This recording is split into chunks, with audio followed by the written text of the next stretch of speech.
എൻ്റെ കയ്യിലുള്ള ഈ ഒരു ഫ്രൂട്ടിൻ്റെ പേരാണ് ക്യാൻറ്റലൂപ്പ്. ഇത് എൻ്റെ നാട്ടിൽ കൂടുതലും അറിയപ്പെടുന്നത് ഷമാം എന്ന പേരിലാണ്. അറബിക് പേരാണ്. ഈ ഒരു ഫ്രൂട്ടിൻ്റെ അറബിക് പേരാണ് ഷമാം. ഇതൊരു ടൈപ്പ് ഓഫ് മസ്ക് മെലനാണ്. അതുകൊണ്ട് ഇതിനെ മസ്ക് മെലൻ എന്നും വേണമെങ്കിൽ വിളിക്കാം. ഇതിൻ്റെ സ്കിന്നിൽ ഒരു നെറ്റ് പോലത്തെ പാറ്റേൺ ഉണ്ട്. ഇനി ഇത് സ്പൈഡർമാൻ ഇഷ്ടപ്പെട്ട ഫ്രൂട്ടായിരിക്കുമോ? ഈ ഒരു ഫ്രൂട്ട് റൈപ്പായോ എന്ന് എങ്ങനെ അറിയാമെന്ന് ഞാൻ കടക്കാരനോട് ചോദിച്ചപ്പോൾ പുള്ളി കുറച്ച് ടിപ്സ് എനിക്ക് പറഞ്ഞു തന്നു. അത് ഞാൻ നിങ്ങൾക്കും പറഞ്ഞുതരാം. ആദ്യം ഇതിൻ്റെ ആ ഒരു സ്റ്റെമ്മൻ്റില്ലേ, ഈ ഒരു ഭാഗം ഇവിടെ ഇങ്ങനെ സ്മെല്ല് ചെയ്ത് നോക്കുക. അപ്പോൾ ഒരു മസ്ക് സ്മെല്ല് വരും.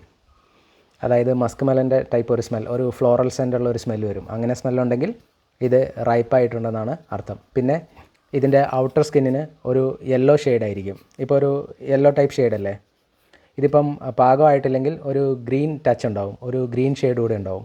അപ്പം അത് റൈപ്പായിട്ടില്ല എന്നാണ് അർത്ഥം. പിന്നെ ഇത് ജസ്റ്റ് ഇങ്ങനെ പ്രസ് ചെയ്ത് നോക്കുമ്പോൾ ചെറുതായിട്ട് പ്രസ്സാവും. അതും ഒരു ഹിൻ്റാണ്. സ്കിൻ ഫുൾ റിമൂവ് ചെയ്താൽ ഈ കളറാണ്. ഒരു ഓറഞ്ച് ഷെയ്ഡുള്ള ഫ്ലഷാണ് ഇതിന്. ക്യാൻറ്റലൂപ്പിൻ്റെ മിഡിൽ ഫുൾ സീഡും ജെല്ലി വെറ്റ് പൾപ്പുമാണ്.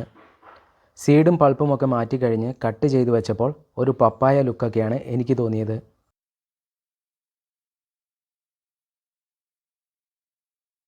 ക്യാൻറ്റലൂപ്പ് നല്ല സോഫ്റ്റാണ്, നല്ല ജ്യൂസിയാണ്, പിന്നെ സ്വല്പം മധുരമുണ്ട്. ഇതിൻ്റെ ആ ഒരു ഫ്ലോറൽ അരോമയില്ലേ, ആ ഫ്ലോറൽ അരോമേനെ മാച്ച് ചെയ്യുന്ന ഫ്ലോറൽ ഫ്ലേവറും ഇതിനുണ്ട്. ഇത് അങ്ങനെ അത്രയ്ക്ക് ഡിസൈറബിളായിട്ട് എനിക്ക് തോന്നിയില്ല. ഇത് ഷേക്ക് അടിച്ച് കുടിച്ച് നോക്കി, മിൽക്ക് ഷേക്കായിട്ട് കുടിച്ച് നോക്കി, അപ്പോൾ കുറച്ചുകൂടെ നല്ലതായിട്ട് തോന്നി.